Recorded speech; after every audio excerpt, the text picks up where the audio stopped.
রহমান চাচু আমাদের বাবাদের খুঁজে দিবে, খুঁজে না দিতে পারলো এটার বিচার করবে যে আমাদের বাবাদের কেন গুম করা হয়েছিল। এটা দল করা তো কোনো অপরাধ না, দল সবাই করে।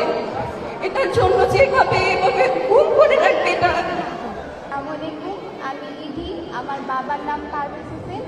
2013 সালের ডিসেম্বরের 2 তারিখ আমার বাবাকে শাহবাগ থেকে তুলে নিয়ে যাওয়া হয়। 12 বছর হয়ে গেছে আমি আমার বাবাকে এভাবে খুঁজছি।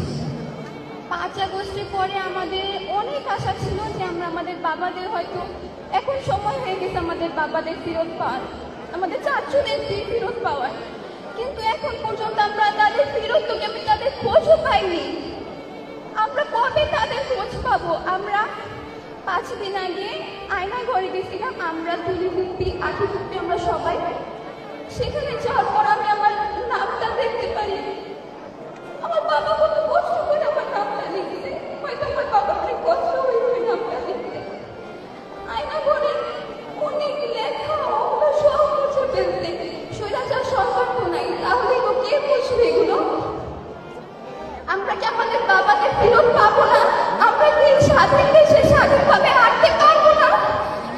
আমার ভাই কি আমার বাবার মুখটা দেখতে পারবে না?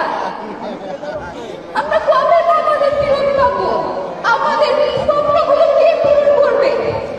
রাষ্ট্র যেহেতু আমাদের বাবাদের গুম করেছে, রাষ্ট্রই আমাদের দায়িত্ব নিবে। আমরা কেন এখনো এভাবে কান্না করি? আমরা কেন এখনো আমরা বাবাদের খুঁজে পাইনি? আমাদের যত বছর, আমরা অত বছর ধরে আমরা এভাবে যুদ্ধ করছি, আমাদের এই যুদ্ধ কবে শেষ হবে? এই সরকারের কাছে আমার অনেক কিছু আশা ছিল যে আমাদের বাবাদের হয়তো আমাদের খুঁজে দিবে, এটা বিচার করবে, কিন্তু এখন দেখছি এমন কিছুই না। আমি আমার বাবাকে ফেরত চাই, আমি এভাবে আর কান্না করতে চাই না। আমার বাবাকে আমি জড়িয়ে ধরতে চাই।